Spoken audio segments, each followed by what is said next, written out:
Surprisingly, this place is closed down. Are you fucking joking? This is Anchors Podcast, sponsored by Ramuna. We're just a couple of business anchors. Welcome to the Business Anchors Podcast. This jingle is slightly too long. This jingle is slightly too long. Welcome to the Business Anchors Podcast, where we're talking about people. But I don't just mean gossiping like we normally do. We're talking about the secret behind client relationships, first impressions in business, and of course, we'll be announcing the winner of that signed Gary V book that everyone's very excited about. Whee! High energy there, Dan. Yes, Re- sorry. I'm here. I really felt I'm here. that you were really into that intro. Today. People, Lloyd. We're going to be talking about people, aren't we? Yeah. People are interesting. But not just when we talk like behind people's backs like we normally do when the cameras aren't on us. Well, we're going to do that as well, I think. Yeah. No, we are nice. I do feel with this podcast sometimes, because we're quite honest about some stuff in business, I think sometimes people think we're a bit negative. Oh, I hope Do you not. ever think that? Yeah, but I think... Yeah, but I mean, we'd rather be honest, and I hope we don't hurt people's feelings, but we don't name names. No. I don't mean I don't necessarily mean negative about people, because I don't think we're ever nasty about people. And we have a joke about scenarios and stuff, but we're laughing at ourselves just as much. But I mean, because we're quite honest and, you know, like, business networking, that's a bit shit, isn't it? Yeah. I don't know. Maybe one week we need a positivity episode and we just talk about the brilliant things in business. I think there will be people who we piss off. Because, like, we say, networking shit. But what about if you're listening and you run a networking event? You probably get a bit... But also, I mean, even in the episode about networking, we spoke about the stuff that we do like. Oh, okay, yeah. So it's kind of a balanced argument. So as long as you listen, I mean, if you think we're negative, maybe it's a reflection of yourself. Yep. You know, who knows? That's another one of those like patronising comments. Oh, Lloyd. Anyway, so people, we were kind of, when we were going over subjects to talk about in the podcast, this one kind of did prick Dan's ears up when I said about it. Well, actually, I came up with a better idea and we did that last week, and then this was the slightly less good idea, so we're doing it this week. Oh, that's it. But listeners, I mean, last week was like a 10 out of 10. This is a 9.5 out of 10, so still well worth sticking with us. This is going to be really good. But yeah, we're kind of talking about why speak about people in an episode. And from my point of view, I've realised more and more as we've run the business and meeting people in business that being able to deal with different types of personalities and meeting lots of different types of people and building relationships with them is just as important as basically all of the other stuff. Yeah. And for us as a service-based business, people are our only asset. It's not like I'm going to get that tattooed on my arm. It's not like we've got loads of, stuff that we can, we've got lots of machinery and things like that. It's people. So for us, it's so important to get the right people on board to help us be successful. Because if you hire shit people... Also, not shit people, Dan. I mean, no, people that, But also, I think, not just for the success of the business, but for everyone's kind of happiness and enjoyment at work. If you have a group of people that don't necessarily get on, or people that aren't pulling their weight or something, it's a bit of a negative. Yeah. So it's really... I've been feeling that for a few years. Oh, yeah, good on, yeah. But when we're hiring now, definitely a massive part of the thought process is... will they fit in? Will this person kind of like working with the people we have here now? Will we like... Because we don't want someone to... They could be really good, but then if they don't really like us... Yeah, that'd be shit. Imagine doing a great job sitting there and just kind of thinking... I need to talk to him about something, but I know he hates my guts, so I feel a bit bad. Yeah. I said he there. It could be a she. We're actually exactly 50-50 male and female in the business at the moment. Yeah, so we're going to tip one way or the other. Yeah. With this new hire. But people, that's what we're going to be talking about. Yeah, again, meeting people in networking events that we really love and stuff. Yeah. I have realised that there are some people that run their own business that are really struggling, but are very, very good at what they do, and they're struggling because they struggle to deal with people. I was wondering what you were going to say there. Yeah, sorry. I was like, that took my brain a lot of brain power to get around that. I said that in a very strange way. You're really good at this podcasting. But my thoughts are you meet lots of business people when you run a business. Yeah. Some, their business is thriving and it's really exciting to talk about. Some you can tell it's not, and they are struggling. It's a real day-to-day struggle to survive or to win business, to get through. And you meet some people and you think, well, I've seen your work. It's absolutely brilliant. You're highly skilled at what you do. And I do think part of it is it's hard sometimes because you can be very good at what you do, but without the people skills to build relationships, to maintain relationships. You need to be good at getting people to like and listen to you and take action and do what you want them to do. So you could be the best painter in the world. If you're shit at communicating, to someone why they should buy your painting and that kind of thing, then you're just gonna. Well, other than the most famous painters in the world, and they die and then they can't communicate, and then they're painting. But ultimately, like I've said in previous episodes, no matter what you do, who you work for, you are a salesperson. You're a salesperson to sell your ideas to other people. So no matter what, if you work in a kitchen for a restaurant, you're trying to. That was a bad example. Full of bad examples so far, Dan. Absolutely full of them. You're trying to get people to do what you want them to do. Do you want me to make that example better? Do a good example. So you're a chef in the kitchen, and you're actually not the head chef, but you're two below them. Don't know what it's called. Maybe a sous chef. Not sure. I've heard that word before. So the sous chef is thinking, God, I really think this caramelised onion and beetroot pie could be a hit on the menu, but I need to persuade the head chef that it should go on the menu. So they're selling their caramelised onion and beetroot pie. Well, this is how we should do this podcast from now. I say a good point, but I'm shit at giving examples, and then you just swing in with a good example. Creative with the examples. Yeah, give an example of that, Lloyd. Well, for example, just then, when you said, I gave a good example. Oh, did you hear that? Oh, that's the next door tooting the horn again. I don't know if... I'm pretty sure the listeners would have heard that. It sounds like a train is about to go through our office, but we'll keep that in. That's great. Right, so I thought interestingly, God, this is an absolute shambles so far. That sounded like when you're in year 4 when you're in year 4 at school and you have to put right now we're going to work on adverbs or whatever. Yeah. Okay, right, here's an example. I thought interestingly. Oh, well, Lloyd, that doesn't quite work, but really good. Well, we are so shit at this podcasting thing, aren't we? It sounds like we're drunk, I think. We're definitely not, by the way, everyone. It's like 10 in the morning. Oh, we don't know the time. Okay, so I didn't think interestingly. I thought it would be a good idea. I'm not going to get through this. I'm really not. To start out by actually me and Dan analysing our personalities and each other's personalities. That sounds interestingly. And how they affect the business. Because we are, some of you might know us better than others, but we're very different people in some ways, but then we're also similar in some ways.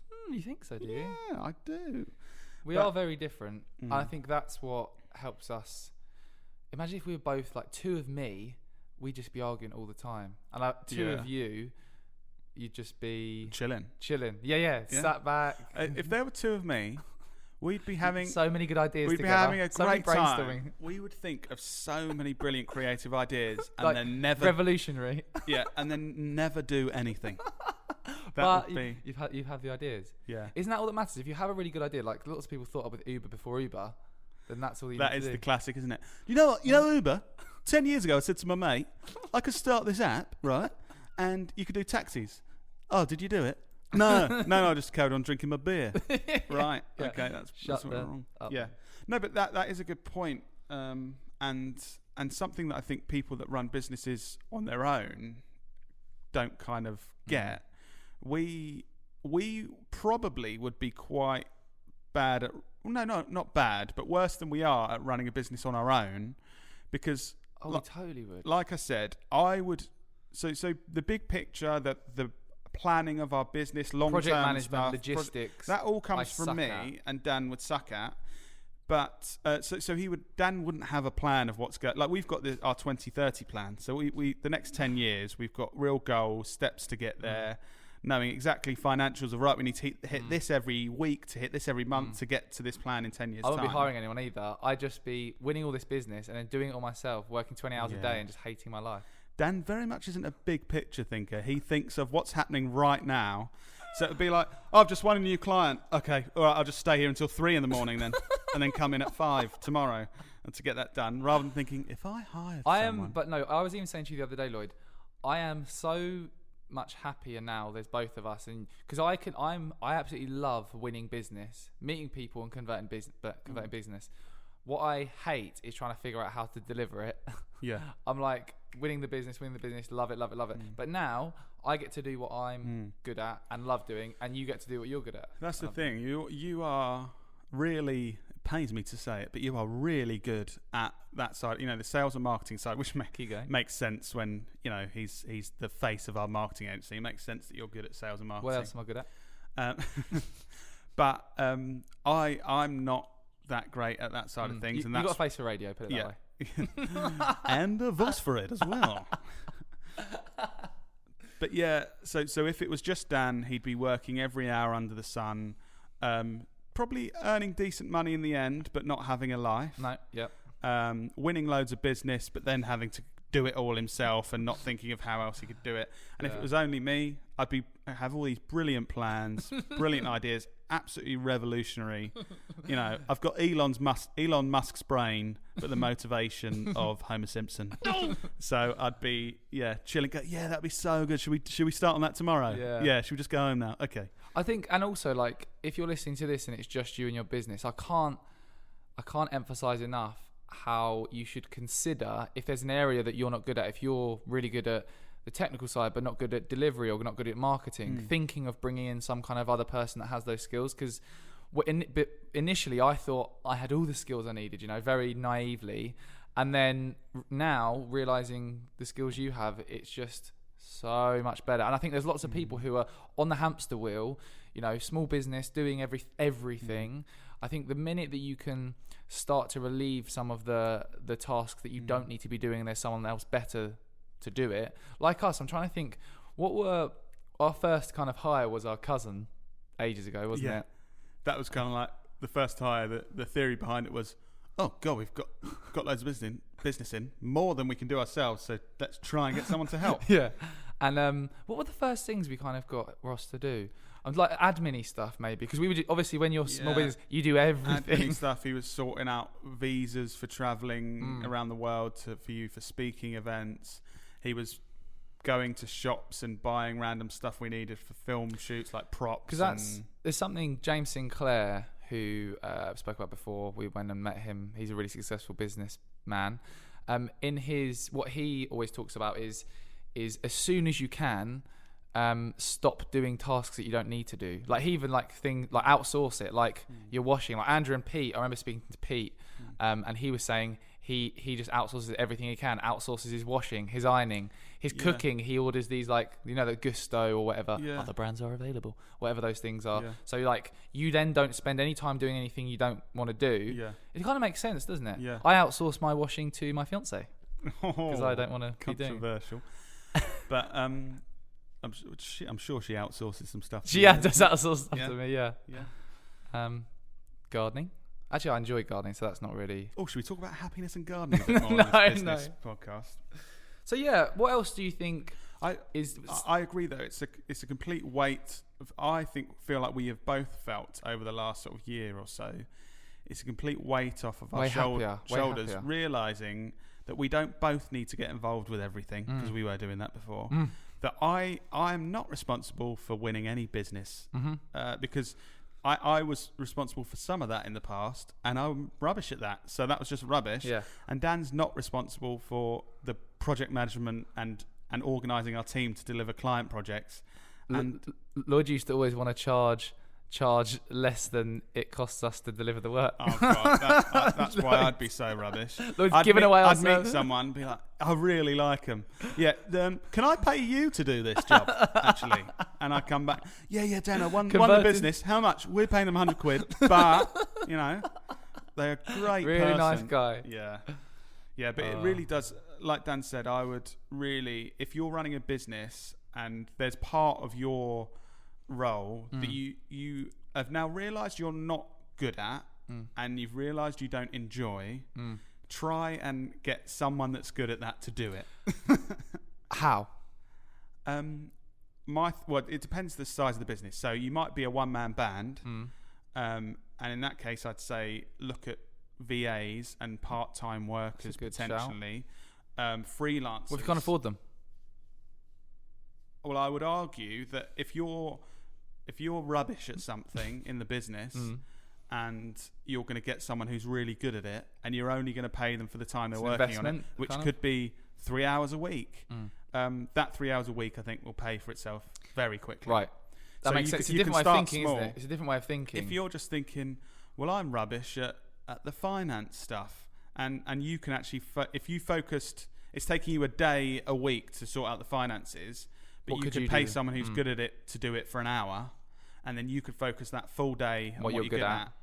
I think within 2 weeks, it's going to pay for itself. It's not a cost. It's not necessarily a cost because you're freeing up your time, and your time doing what you're good at is more valuable than, you know. And it's going to take you longer if you're doing it. So if you're spending a day, I'd say think that might take someone else an hour or two, because you're hiring someone or you know, paying for someone's services for a short amount of time that's really highly skilled at that thing. Yeah. But I think, you know, in a bigger business, if you're running a business and you've actually got a team of people, I think really have a look at yourself and what you're doing. If you're still doing things that you're not good at or you really hate, and you've got a team of people, think about why you're doing that. And if it's, well, everyone's just so busy, it's kind of like, well, it's going to make more sense to hire another person and you not to be busy, and again, it will pay for itself very. I think this is something I've always struggled with. I'm getting better now. The kind of thinking I need to do everything because I'm obviously better than everyone at doing it, when obviously I'm not. I'm not an idiot. But I think that's the hard thing. I think running a business as well, most people running a business believe in themselves and have confidence because you've taken the step to run your own business. So you do think you've got to have the confidence of, I think I can do this. And when you start, you've got to do everything. But I think it's working out eventually, all right, I can do it, but there are people that can do this stuff much better. Yeah. Like we're currently hiring, I want to hire someone who's more skilled than me in video. And it's got more experience and more skills and more, because it doesn't make sense to just hire someone that isn't, because then the standard of work's going to be the same. So, and I think it's going to be the same for all areas of our business. We want to continually hire people with different skills and higher level skills than us in certain areas to help the whole team improve over time. So, what about taking a slight tangent in terms of analysing us? How do we spend so much time together? I was thinking about this the other day. How do we deal with negative situations between us? Like, as in, it made me think, because, you know, sometimes throughout the business when one of us is tired or we kind of are stressy and we're a bit snappy with each other, and then we sort of get stressed. It made me think, when was the last time we were like that? It has been ages since we've been sort of stroppy with each other. Yeah, it's been a while. Like, I was trying to figure out why is that, and I don't know what's the right way to deal with tension between. We been like that? Yeah. Good question. Do you think it's because we've got more defined roles and we're doing what we actually want to do and what we're good at? I think so. Rather than me trying to. Because I think there's certainly, I mean, more so when we were still in a spare bedroom, where it's just me, you, and Ida probably. It got to the point where there was a couple of times where I think Ida was sitting in the room thinking, this is awkward, when we were a bit arsy with each other. Yeah, just say little snappy lines to each other. Yeah, and I think it was because we were both doing things that we found difficult and therefore making more mistakes or taking longer to do things or not doing things, and then getting a bit, especially that week that you just mucked everything up. Yeah, I was bringing that week was a long back. time ago. It'll always go down in history as Lloyd's shit week. Yeah. Ordered 500 business cards with a spelling mistake on the email. Yeah. And just stuff like that. Yeah. But no, it's interesting. It's interesting, like, taking the time to analyse yourself. And I've realised I'm doing that way more. Trying to be more self-aware and analyse why you're acting the way you are, and how can you try and be better and stop doing shit stuff. With that balance, like I said, running a business, you have to have confidence in yourself. But then you've also got to get the balance like we're talking about of knowing when you're not good at something and not just saying, no, I'm running a business. I'm brilliant at everything. Yeah. Because we're all just people and we're all bad at some things and good at some And I think things. It's knowing, again, going back to like when Ida joined and what's it called? Where you hand out tasks to people. I can't think of the word. Delegating some of the stuff. Like I was doing all this, scheduling our content on social media and posting it when I didn't need to be doing that.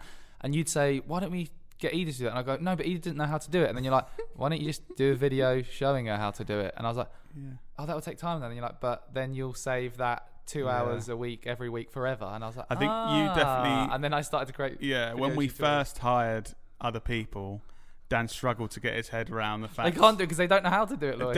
So there'd be some days where Dan would be saying... so Ida, I'm here till we 10 keep PM. talking about Ida. That's because after our cousin, Ida was our first significant hire that's still with us. Yeah. And Dan would be going, Ida hasn't got anything to do today. And, then 5 minutes later be going, I'm going to be here till 10. I've got so much going on. And it's kind of like trying to get him to connect those dots. So Ida's got 4 hours free, and you're going to stay 4 hours late. What's the four? How could we overcome this situation? I just look at myself. I was stupid. This is so stupid. I think when you're so in it and this is why it's good that you came on board. No, but Dan, I do think part of it's your motivation and work ethic. Like we were saying before about how I wouldn't get anything done. Like I want to get it all done. Yeah, your immediate reaction to like if there's too much to do is to get it done. Like, all right, I'm going to get it done. Whereas I find it easy to delegate because straight away I'm thinking, I don't want to do that. Well, I don't want to do that. Like if I don't have to, we've got a team of people. We can spread out this workload. But yeah, I do. I think it's kind of like it's your work ethic is a positive thing, but it also means you find it hard to... This is why it is so important to reflect on yourself and how you act. Like I bet there's people listening now that are probably doing in other sort of senses similar things to what I was like, but having the opportunity to sit and think, why am I doing that? And having someone else's different viewpoint like come in and look at that, because I'd still be working till 10 p.m. doing everything. Yeah. And in business, quite a lot, there's this thing where we all tend to be proud of being busy. Yeah, like you meet people, and I've said this before. That's the level of success. How busy you are. How you doing? Yeah, really busy. You? Yeah, busy as well. And it's almost like busy doing what? And in reality, being busy isn't a good thing. Like, well, it's how you take that. I don't know. It's what you mean by being busy. But surely the best way to be is that you've got a successful business running, and you're not busy. You've got enough on your plate to deal with. No, the busier you are, the better. Lloyd. Oh, okay. Right. Sorry. That's why you've been so busy all this time. No, but you're exactly right. And it was in episode 1, maybe, when we talked about networking. It was the funny thing that we said where everyone wants to look like they're busy because they want to appear successful. You know, their highlight reel. They want to look. If you're busy, it must be people. You've got customers where you meet people like, how are you getting on with work? So busy. So busy. But you've been at 14 networking meetings this week. Yeah, busy with them. Yeah, really busy. Yeah. I've got an interesting question for you about my personality, Dan. Mm-hmm. Do you think that there are any of my personality traits that are holding me back in life? Oh, wow. That's a good question. Personality traits holding you back. I mean, try and be honest, but also don't make me cry. Yeah. But well, it depends. Holding you back from what, though? Holding you back from being a better human being, or holding you back from being a better dad, or holding you back from being a better business person? I don't know. I mean, it sounds like you've got lots of ideas of all the areas I'm failing. Please tell us. I don't know. I just thought. Well, no, I think independently, just like these would be the opposite for each of us. Like work ethic, in terms of if you were on your own, you'd have all these great ideas, but wouldn't be doing it. Whereas I wouldn't have any good ideas, but I'd be doing loads of rubbish stuff, loads of hours. So I think, I don't know. I can't think of anything really. What about me? Oh, well, hang on. So I think of a brilliant question that could be really entertaining for the viewers, and you don't answer it, and then... I think it needs a bit of thought. I'll tell you why I think it needs a bit of thought. So, well, I can tell you things straight away. Go on then. What, about yourself or about me? No, about you, that holds you back. Oh, go on. I hate criticism. Do you want? No, but I don't think Go on. It's not necessarily criticism. Go on. Give me a shit sandwich. I think start with something nice and then that. Start with a compliment. First things that don't hold you back. No, to give a shit sandwich. A criticism. Yeah. So I have to say something good. Yes. Nice t-shirt. Thanks. Right, what's holding you back? I think something that holds you back is your short-term memory. Yep. Sorry, what holds me back? But I'm bummed. Got it. No, because I think a lot of time in the day you struggle to line everything up because you start doing something and you think, oh shit, I needed to do that, and then you so I don't think that's something you can improve on. I'm just saying I think that genuinely would be something that's slightly, because I think sometimes you're less organised than you could be because you forget what we've spoken about an hour before, and then you think, oh no, now I need to go back and do that. And I think I also, something else that I've said making me analyse myself now. I love I asked the question. Now let's just talk about Dan's negative. No, but it's made me think of myself. I really struggle and we've said this before. If I've got a certain task that I'm doing, like in my mind, I need to retype these notes here into a neat format. That's in my head. I need to get that done. I start that, but then something more important comes up that I'd have to stop doing that to do something else. Yeah.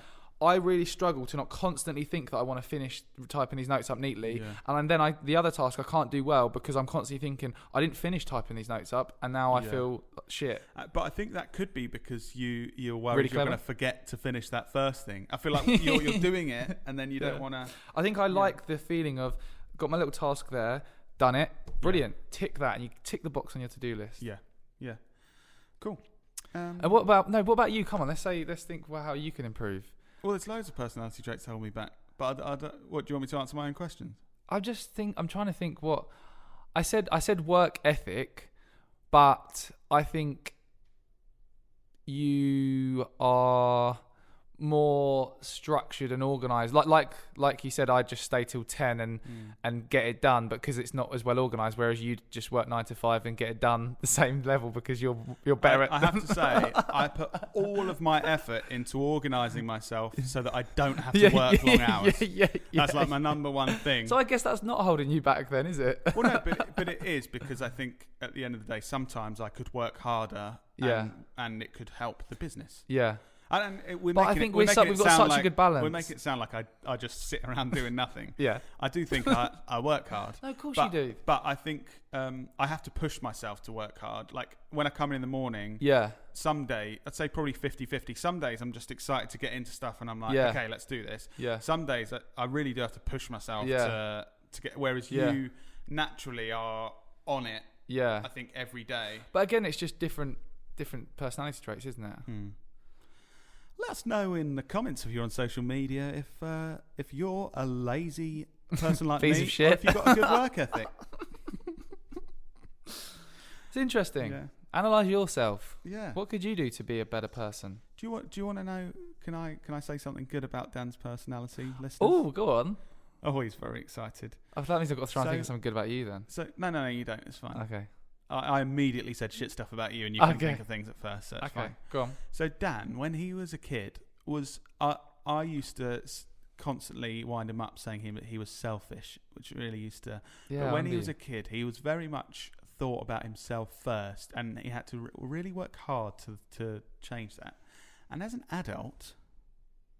And just to go into detail about how selfish, he was a teenager. I was supposed to go on holiday. He just stole my passport so we could get some beers from a shop, and then didn't tell me, and I almost missed out on going on the holiday. That kind of thing. And just wouldn't buy me birthday or Christmas presents because he was only thinking about himself. So he quickly had to run to the co-op and buy me like a pack of foil or something, because that's all they had. You love foil though. But yeah, as an adult, you really do put everyone else and think of everyone else before you. And I just think that's an interesting how over time, like, but I think you're something quite significant in your personality. Probably because you traumatized me to feel so terrible about it that now I've got some what's it called? What's the word? I probably did drill it because when I was a kid, I knew it wound you up for me to just say selfish. Yeah. And then you went through your teenage stages and used to just punch holes in walls. Oh God, I was like, horrible. It's like, I remember when I was young, I was a horrible child. No. And then, Again, it was just harsh. tantrums and just an absolute arsehole. And then you were lovely, the loveliest boy. You know, you used to cry if anyone spoke to you and Mrs. Lois had her magic tissues. We don't need to go to that again. And you were so shy and didn't speak to anyone.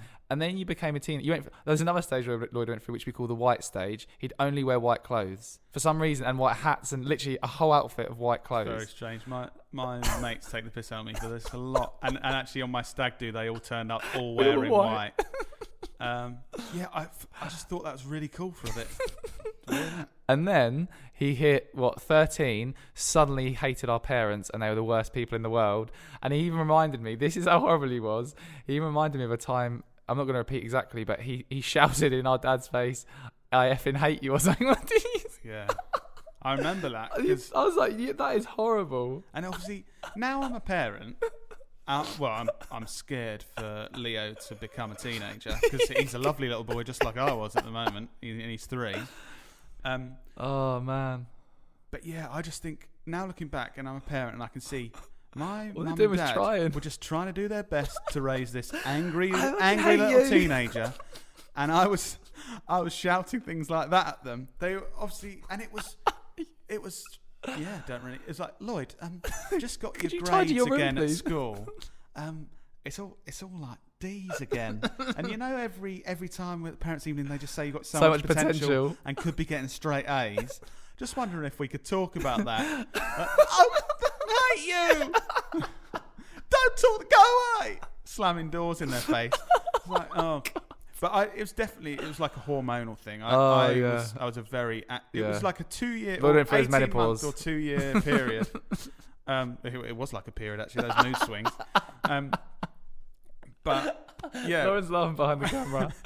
But yeah, I was an angry. Yeah, the amount of polyfiller Dad needed to use on my bedroom walls, where I just used to lash out. But then at the same time, I was no angel. I was sneaking out when I was 13, saying I was staying at my mates and going to nightclubs. Remember when Lloyd was just turned 18 and all his mates were in this nightclub? I wasn't even 18. I was 17, sneaking into this nightclub in Margate, which was called Escape. And so I was out with my mates feeling like I'm a bit of a rebel. Some of them were 18. I was the youngest one of my mates, but luckily I had a tash when I was 12, so I was all right getting in. Like a really soft one. Yeah, going, Adi, do you want to just feel my soft little tash I've got here? But yeah, I'm in there drinking, thinking, having the time of my life. 17 in a club. God, this is brilliant. I turn around and Dan's there, like 14-year-old Dan, shit-faced with his mates. Why? You're supposed to be sleeping over at Jake's. I thought you were going to the cinema watching the Lego movie. We used to... we had a whole thing in place. You know, they used to do the wristbands in the smoking area. We basically used to go and get people to give us those and then use chewing gum to stick them on, and then you'd have all the colours of the wristband that they change. So you look at what colour it is, and then you'd climb over the fence with the... Can you just tell that one story? It made me think of it, about you getting into a club early, of the ID story. Please tell this story. You know where you showed an orange top? Oh, God. Yeah. Brilliant. So there was so good. Guys, if you're here for business, we're just going off on a bit of a tangent. Sorry, but... If you're here for funny stories, turn the volume up. Yes, there was a thing when I was in sixth form at school, so like 16, 17. What was it called? A thing called Guest List. Or was that the actual name of the night? That's the name of the night. Yeah. And it was basically a night for people that were that age. So in like doing their, anyway, 16 or 17 or 18. Oh no, it can't have been. It can't have been because you needed ID to get in. But it was marketed to 16 and 17-year-olds, but you had to be 18 to get in. So I don't know, work that one out. Surprisingly, this place is closed down. And so we basically they kind of hired people within schools. They'd get like the cool kid. It's so unethical. Yeah, they'd get the cool kid in sixth form, and they'd go, "Oh, sell these. It's like a tenner a ticket. We'll give you £1 for each one." Obviously, they got shitloads of people. That kid earned like 30 quid and made so much profit for these places.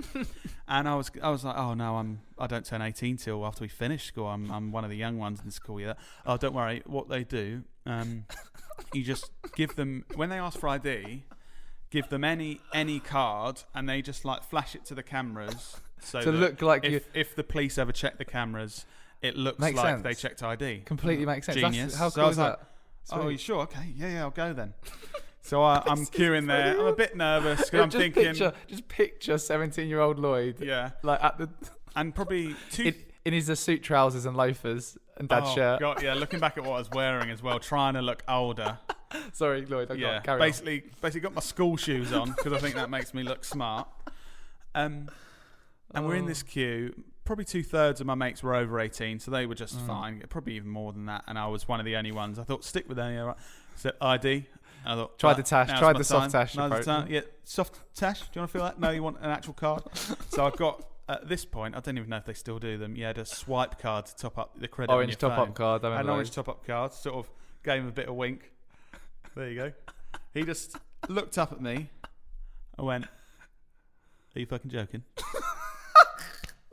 And I was like, immediately started sweating profusely. Don't know if I said that word right, but that's what I was doing. And I was kind of like, well, my friend Craig said if I just he was going. That's a top-up card, mate. Do you want my date of birth? 88, not 89. And he was like looking at me, and I was clearly just panicking. I think sweating so much, so red. And then I realised actually he was just a typical bouncer who was just getting a kick out of seeing someone having a negative experience. He went, "Oh, joking, mate. In you go." I was like, "Oh, thank you." And I went in. Oh my god. So yeah, that was anyway. How do we get there? Don't know. Oh, there's so many more stories I want to talk about. Back to the trying to Business be normal Anchors again. podcast. So firstly, we've actually got we've missed this out in a couple of episodes, but we've got a drink. So for the listeners, we're going to have to do a good description because Lauren has brought us in a mystery drink. She told us how to pronounce it, but I can't remember. How do you say it, I'm going to go with Ramune. Is that right? How do you say it? Ramune. Oh, I wasn't so far off. Ramune. And it looks really complicated to open. It's got like a weird plastic thing on the top. It's a bottle with like a plastic bit like you get on a wine bottle. So we'll take that off first.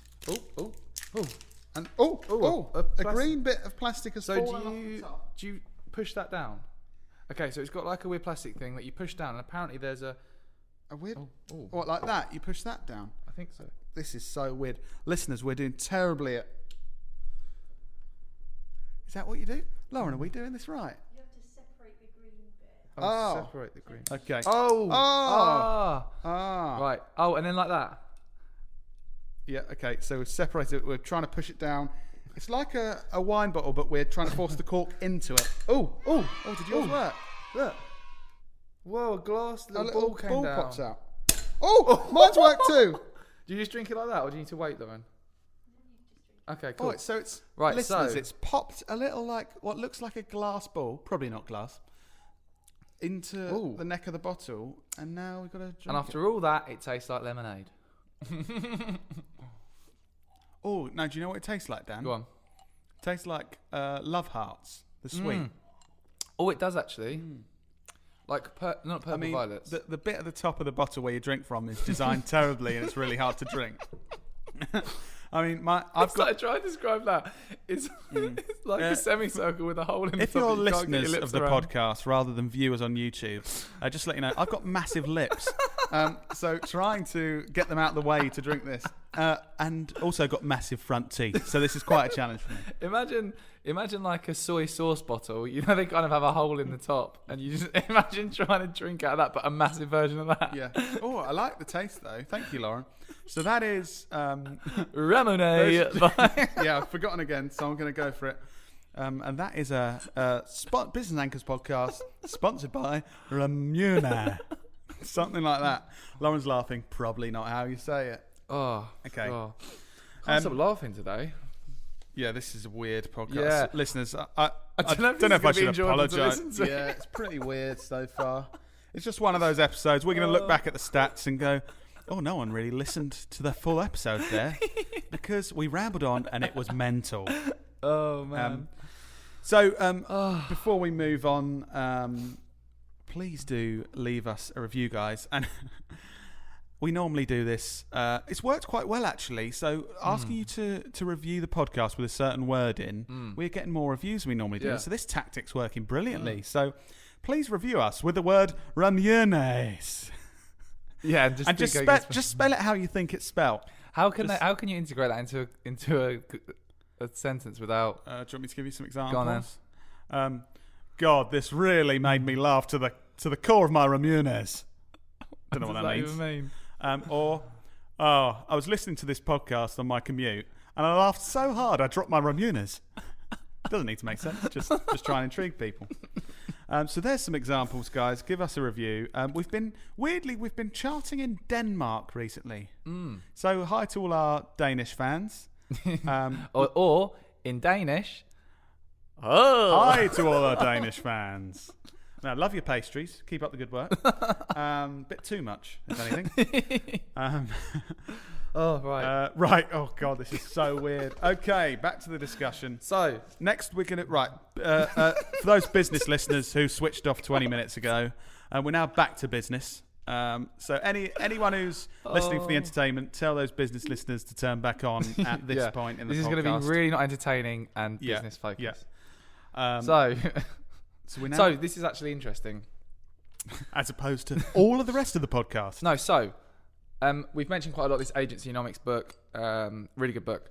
In that book, are you trying to drink the drink? Sorry, just really struggling to drink that. Sorry, let's just... So in this Agencynomics book, which I've just finished, it's a really good feeling to finish a book. We were saying this yesterday, like to look at a book and finish. Anyway, finish the book. And in that book, it talks through something really interesting about customers and clients and about the different types of clients you can get and how you need to treat them differently. Are you listening, Lloyd? Because you're just staring at this bottle. I'm intrigued by this bottle. That little glass ball that popped out, I'm just trying to work out what it does. Was it really that boring what I was talking Yeah, about? sorry. Probably. Sorry, Right, you listening now? Yeah, listening now. Sorry. Okay. So it talks about different types of customers and how you need to treat them differently. So it talks through these 4 types of customers. It's on page 108 of the Agencynomics books if you're interested. So the first customer personality. Oops, sorry, just burped. Oh, sorry, that's getting worse and worse. Sorry, is called a fame client.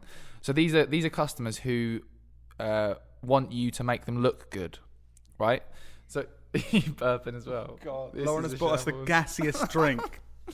just to make this podcast even worse than it already is. The first type of customer is called a fame client who wants you to make them look good. So it's important to understand the different goals and motivations of your client so that you can help them achieve whatever they want to achieve so that they convert and become a client. So this client wants you to win them awards, wants you to make them look good to their boss. So what you'd be doing with this type of person would be putting the work you're doing with them in for awards and thinking about speaking to that person's manager, the decision maker's manager or person above them, and communicating how well they're doing to try and make them look good. I think this is so interesting because I only thought about this when I first read this book probably about 18 months ago. And before that, I just treated every client as a client. So like it's a standard way we treat clients. So we try and do a really good job for them. We try and be nice to them. We try and make sure they like us and want to work with us. But I did find this really interesting because once I'd read it, I kind of thought I looked back at clients that maybe we might have worked with 2 years ago. Because we completely didn't. And thought, they definitely would have wanted that. And we were going down the wrong... We did a great job for them. They were happy, but it kind of fizzled out after a while. And I'm thinking, that's definitely what they wanted. Yep. So it's really interesting to think of this now. Anyway. Yeah. No, that's a good point. Yeah. That's a really good point. So that's the first one. The next type of client they talk through is the schmooze client. What do you think the schmooze client is, Lloyd? The schmooze client? Yeah. I'll try and remember. Go on. From 18 months ago. So is this where basically they want you to do a good job, obviously. You can't just be rubbish. Yeah.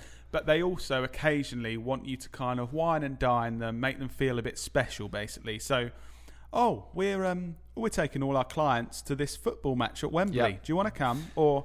we're putting on this party, free bar. We do this once a year. Come along. There's other clients. Yeah, stuff they like want to that. be schmoozed. They want to be schmoozed basically, and it says clues in the name. Yeah, it says in the book that when you have meetings with them, rather than saying, "Oh, come to our office and we'll have a meeting," or "We'll come to you," it's things like, "Come out for a dinner and we'll talk through this thing," or "Come out for a beer," or "We'll go," like you said, and watch the football. So, and looking back, there's definitely I can think of some clients where we've sort of had that relationship with, where you can tell, you know, they're in a role where it's part of their job. If an agency wants to take them out, then they need to do that. So you know, it's going to make their life more. Even you saying it, Dan, even though I've read this book and you've read it, I'm just thinking we need to be thinking about this even more in our business. I don't think we schmooze clients enough. No, we really don't. We really don't. I think still, even though we've learnt this lesson, we focus, which I think isn't a bad thing, but we focus. You're right there, Lauren. I think Lauren just punched the camera. The listeners won't know, but it was quite funny, so I thought I'd let you know. Even though we learnt this lesson, I feel like we focus on just doing a brilliant job, which don't get me wrong, I think that's the first thing to focus on. Yeah.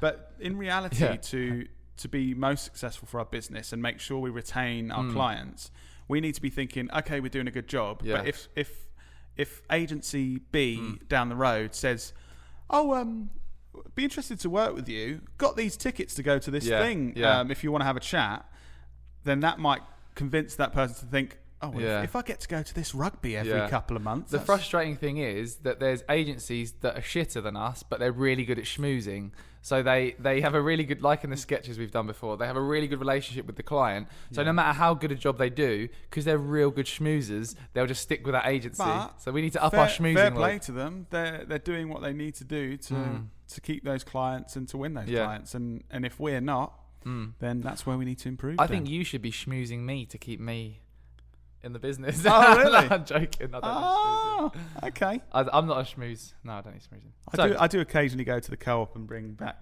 beers to put in the fridge for Dan. I think that's my schmoozing and keeps him happy. So moving on to the third one, perfectionist clients.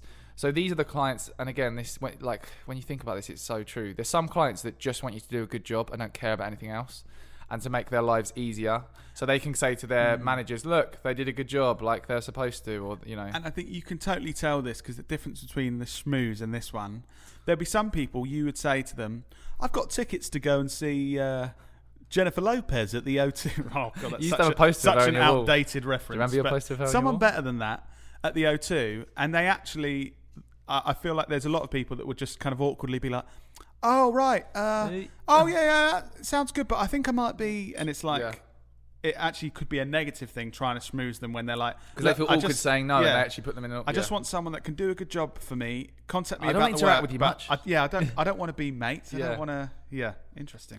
So that's the other one, and then finally, this is an interesting one. They call it the bully, basically, and they describe it as a client who wants to tell you how to do your job better, and. It's interesting. They describe this client, and it sounded like a horrible client to have. But in the book, they say that, you know, if this client could be bringing in a lot of money. Like in the book, they said they had a client like this that was bringing in like £1 million revenue a year, and they had to just manage the client.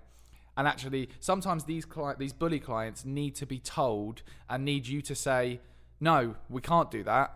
Or no, we can't do that. But no, we're not doing that because of X, Y, Z. This is the approach we're taking. So is it as in you could actually be doing a better job for them, but they're basically, I'm paying you to do this way, and so part of it is actually some things you've just got to do it how they want to do it, and they're paying you, so they're helping and your asking business. For extra stuff, like you agree a project, and then them saying, "Oh, can you just add on another 20 pages to that website?" Right. But the tip they give in the agency economics book is you need to manage expectations up front that any additional work you're doing is charged at a rate. And they say in the book that actually a lot of these bully clients know that as well, and they accept that. But you're the one that needs, when they say, "Can you do these extra 20 things?" You need to say, "Yep, we can do that. That'll take X time, and we'll charge that." They actually just need managing. They think, "I'll get away with it if I can, but I'll pay for it if I need to." Yeah. But I mean, reading this, that I think from our perspective, I want to try and not take on any clients like that, because.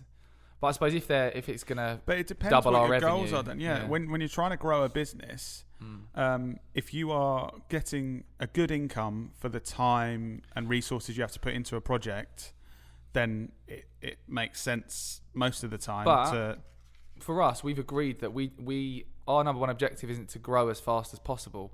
We want to grow and our happiness stay high as well with the growth. So like we've said before, we could hire another 3 people and just put a lot of pressure on ourselves to generate the because we could genuinely hire 3 people next week. All right, Shelf. Yeah, massive business. You know, not even 10 people yet, but we could hire another 3. No, but I'm trying to emphasise the point that in our goals really are. I think it sounds weird saying that though. Like it sounds like we're just saying it because we're not good enough to grow that quickly. But I don't know. I really do think if an opportunity came now with a bully client and we looked at it and thought, that's a load of revenue, but we'd hate our lives. We wouldn't do it. Whereas I think a lot of agencies would do it and take it on. But interesting. But yeah, this whole thing done with those different types of clients really reinforces what I said at the start of this podcast, which is about how managing to deal with different people and personalities is just as big as actually being good at what you do.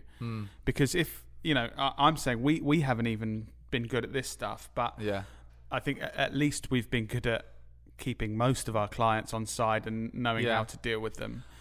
Whereas if you get that wrong over half of the time, you're constantly losing clients and then having to work harder and harder to win new ones. I think, like you said, doing a good job is the most important thing because then you're already halfway to them wanting to continue to work with you. But then it's the other bits that, like you said, we need to get better at schmoozing and maintaining those touch points. And you know, if you're one of our competitors and you're thinking, okay, clearly they're doing a good job, but I want to steal this client, it's like, okay, prove you can do the same job and take them out to dinner and take them to football matches and take them to, I mean, please don't. You're just trying to get our competitors to nick our clients. I wonder if our competitors are listening. Well, I find it hard to even name our competitors because we're quite unique. Yeah, and also I just don't, you know, we're mates with other agencies and we refer work to each other. So I totally don't see the us and them mentality. Still don't, I mean, we still don't want them to steal our clients. But I mean, if they have the ability to steal them, then that's our own fault. We should be blaming ourselves. So please steal them so we can learn the lesson. Great. Cool, interesting chat, Lloyd. Yeah, cool. Do you know what I think we should do? Because so the last episode we spoke about this agency-nomics book. Dan... What, this one here? Yeah, Dan's just finished it. If you run any kind of agency business... or anything that kind of fits in that kind of business model of a service-based business, you should 100% read this book. And I think, I haven't looked at how much it costs, so I might regret this, but if you leave us a comment with the word Ramones, like we asked you to, not a comment, sorry, forget that, not a comment, bloody hell, this could get expensive, a review for the podcast with the word Ramones, spell it however you want to, I'm saying it wrong, so you definitely can't get the spelling right, then we will give up to 5 of you a book. We'll send it to you. We normally, when we do this, get sort of about 5 reviews. So I was just thinking if I just say everyone, we might have loads of reviews. The podcast will do great, but we got to fork out £3,000 on books. So I don't really want to do that next one. So if you are interested in that book, we'll send you a copy if you do that this week. Are you actually going to do that though? Because you know, I had people messaging me. You still never sent those personalised video messages to all the people that left a review the first time we asked them. So are you going to do that? We'll definitely do the book thing. Okay. I feel bad. I did forget to do that. Classic Lloyd. Great ideas, no execution. Brilliant ideas. If you do want a video message from me, just contact me on social media and say you owe me a video, and I will send one back to you. And if I don't, this time it really confirms I'm a terrible person. So I will do that. And we're just ending this part. We're going to continue talking about people, and we will be announcing the winner of the signed Gary V book. Oh, nice.